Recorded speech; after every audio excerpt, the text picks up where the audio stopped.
Hi அனைவருக்கும் வணக்கம். யாருன்னு தெரியுதா? நம்ம ஜிபி முத்தண்ணே. நானும் வடங்கூரில் எத்தனை வாட்டியா அலைஞ்சிருக்கேன். ஆனால் நேற்றுக்கு தான் அந்த மனுஷன் நான் பார்த்துருக்கேன். வடங்கூரில் ஒரு மேரேஜுக்கு போனப்பல நான் பார்த்தேன் நான். எனக்கு ஒரு ஹாய் சொல்லி அப்படியே ஒரு செல்ஃபி எடுத்துகிட்டு மேரேஜ் அட்டன் பண்ணோம். பார்த்திங்கன்னா வந்து நம்ம அண்ணன் லாட்ஜில் நடந்த மேரேஜ் ஃபங்க்ஷன் செம்ம கிராண்டாக பண்ணியிருந்தாங்க. காசு அள்ளி அள்ளி இறச்சிருப்பாங்கன்னு நினைக்கிறேன். அந்த மாதிரி இருந்துச்சு டெக்கரேஷன்லாம். நல்லா சூப்பராக நல்லா டெக்கரேஷனே நல்லா ஃப்ரூட்ஸ்லாம் வச்சு டெக்கரேஷன் பண்ணியிருந்தாங்க. என்ட்ரன்ஸே சூப்பராக இருந்துச்சு. அங்கங்கே போலீஸ் வேறு நின்றுட்டு இருந்துச்சு. ஒருவேளை பெரிய பெரிய ஆளுங்கள்லாம் வருவாங்க போல் இருக்குது. அப்புறம் கூட்டத்தில் வீடியோ எடுத்து போடுறதுனால என்னவோ தெரில, நம்மளை ஒரு மாதிரியாக குறுகுறுன்னு பார்த்தாங்க. யார் எடுத்தானே நம்மளுக்கு வீடியோ போடுறதுக்கு ஏதாவது கண்டென்ட் வேணும் இல்லையா? கண்டென்ட் கிடைக்கல இந்த மாதிரி ஏதாவது ஃபங்க்ஷன் எடுத்து போட வேண்டியதான், வேறு என்ன பண்ணுறது? அங்கங்கே இந்த மாதிரி டீ வச்சு போடணுமா, இந்த ஸ்டேஜில் நடக்கிறதெல்லாம் கவர் பண்ணிட்டு இருந்தாங்க. நாங்கள் ஆனால் ஃபஸ்ட்டு பார்த்திங்கன்னா மண்டபத்துக்குள்ளே போகல. நம்ம ஃபஸ்ட்டு சாப்பிடுவோம் அப்படின்ட்டு நாங்கள் டைரெக்டாக டைனிங் ஹால் நோக்கி போயிட்டோம். அதுக்கே எவ்வளோ கூட்டத்தை கடந்து போனோம் தெரியுமா? அங்கே பார்த்திங்கன்னா ஹாய் போட்டு போகுது பாருங்கள், அதுவும் எங்கள் கூட படிக்கிறது தான். இதுதான் மெயின் என்ட்ரன்ஸு. அந்த பக்கம் மெயின் என்ட்ரன்ஸு. பார்த்திங்கன்னா டேரெக்டாக நம்ம டைனிங் ஹாலுக்கே வந்துட்டோம். ஃபஸ்ட்டு வந்த வேலையை பார்க்கணும் சரியா? படைக்கு பிந்தினாலும் பந்திக்கு முந்திரணும் பார்த்துக்குவாங்க. அதனால் முதல்ல பந்தியை தான் கவனிக்கணும். பார்த்திங்களா இவ்வளோ பேர் வந்திருக்காங்க பாருங்கள். டைனிங் அந்த ரூமே நல்லா செம்ம பெருசு.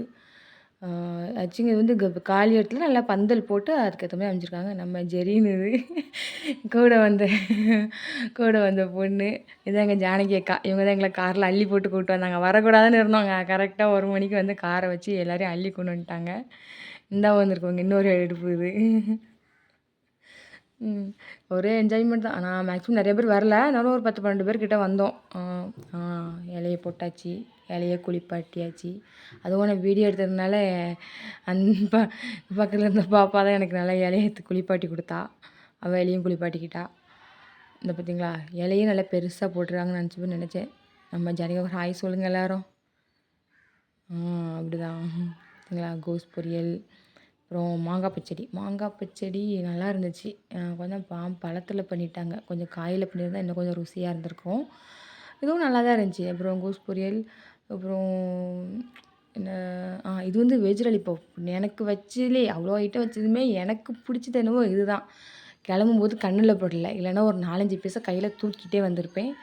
அப்புறம் இது பலாக்கா பிரியாணி. இப்போ இது நிறைய இடங்கள்ல இது ஃபேமஸ். வெஜ்ஜில் போடுறதா இருந்தால் பிரிஞ்சுக்கு இந்த பலாக்கா பிரியாணி போட்டுடுறாங்க. நல்லா இருந்துச்சு. ஒரு 100க்கு ஒரு 80 மார்க் கொடுக்கலாம்னு வச்சுக்கோங்களேன். ஏன்னா நான் அதை விட டேஸ்ட்டான பலாக்கா பிரியாணி வேறு ஒரு இடத்துல சாப்பிட்ருந்தேன். அதனால் இதுக்கு நான் 80 மார்க் தான் கொடுப்பேன். அப்புறம் அது வந்து ஓரத்தில் லெஃப்ட்டில் வச்சுருக்காங்க பாருங்கள் ரெட் கலரில். அது வந்து தக்காளி பச்சடியாக கூட்டான்னு தெரியலையே. இனிப்பாகவும் இருந்துச்சு, புளிப்பாகவும் இருந்துச்சு, காரமாகவும் இருந்துச்சு. அதனால் அது குத்து மதிப்பாக ஏதோ ஒரு பேர் நீங்களே வச்சுக்கோங்களேன். இது வந்து சாம்பார்.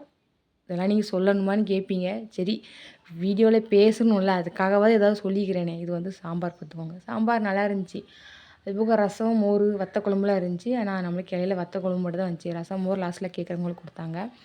அப்புறம் அதை முடிச்சு டேரெக்டாக மண்டபத்துக்குள்ள ஒரு லுக்கை விடுவோம்னு சொல்லி வந்து ஓரமாக வந்து நின்னோம். அவங்க ஃபோட்டோ எடுத்துகிட்டு போகணுன்னு சொன்னாங்க. இருந்தாலும் அவங்க பார்த்திங்களா எவ்வளோ க்யூ நிற்கிறாங்கன்ட்டு. அதனால் விட்டுட்டு அப்படியே வெளியே வந்தோம்.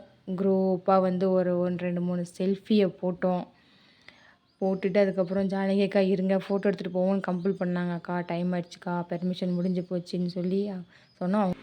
பெர்மிஷன் டைம் முடிஞ்சதுனால அப்புறம் வெளியே கிளம்பி வந்தோமா. அப்போ தான் ஜிபி முத்தண்ணாவை பார்த்து செல்ஃபி எடுத்தோம். ஜானகி அக்காவும் எங்களை எடுத்து வந்த கார்லேயே கொண்டு போய் சேஃபாக இறக்கி விட்டாங்க.